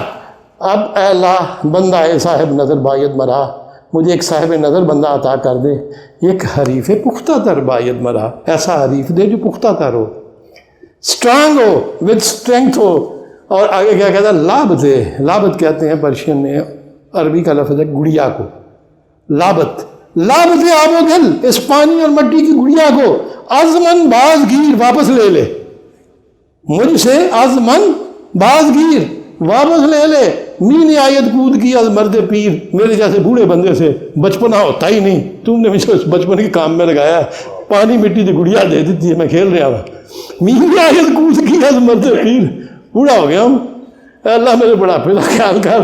ابن آدم چیست، ابن آدم کیا ہے، ایک مشت خس است، خس و خاشاک کی ایک مٹھی ہے، گھاس پھوس کی ایک مٹھی ہے، مشت خسرہ یک شرار از من بسس، ایسی مٹھی جو مٹھی ہے اس کی خس و خاشاک کی، اس کو جلانے کے لیے تو مجھے ایک چنگاری ہی کافی ہے، یک شرار از من بسس، اندرین عالم اگر جز خس نبود، ان قدر آتش مراد آدم جسود، اے اللہ اگر تیرے جہان میں اندرین عالم، اس جہان کے اندر اگر جز خس نبود، اگر اس گھاس پھوس کے علاوہ کچھ نہیں رکھا ہوا تھا تو نے، ان قدر آتش مراد دادن جسود، اتنی نار اتنی آگ جو تم نے مجھے عطا کر دی، اس کا فائدہ کیا ہے، میں سراب آگ ہوں، جلانے کے لیے آئی کچھ نہیں میرے سامنے، اندرین عالم اگر جز خس نبود، ان قدر آتش مراد آدن چوز، شیشے را بگداختن آری بود، سنگ را بگداختن کاری بود، شیشے کو پگھلانا تو ایک آر ہے میرے لیے،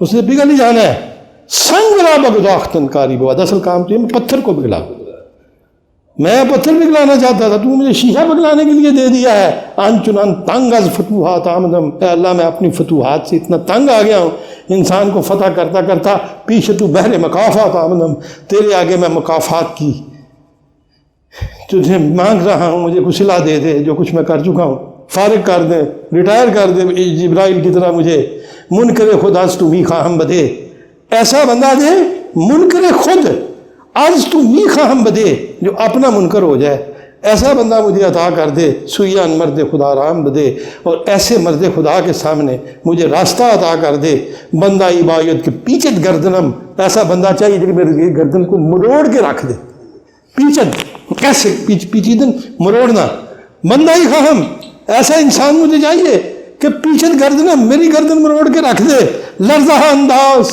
لرز اندازت نگاہ ششتر تنم، اور اس کی نگاہیں جو ہیں میرے جسم کے اندر لرزہ اور کپکپی طاری کر دی ہے. آن کے گویدہ حضور من برو, جو مجھے اتنی ہمت ہو اس میں کہے کہ میرے سامنے سے دفع ہو جا, آج حضور من برو, میرے سامنے سے دفع ہو جا. ان کے پیچھے انہیں بعد جو وہ انسان جس کے سامنے میں 2 جو کی قیمت کے مطابق بھی نہ ہوں, اور میری ارزش جو ہے, میری ویلیو 2 جو کے برابر ہو, اور مجھے کہے اے خدا یک زندہ مرد حق پرست لذتی شاید کہ یابم در شکست. اے خدا ایک حق پرست زندہ آدمی میرے سامنے اگر آ جائے تو لذتی شاید کہ یابم در شکست, ہو سکتا ہے شکست مجھے ہو اس سے اور مجھے لذت نصیب ہو جائے.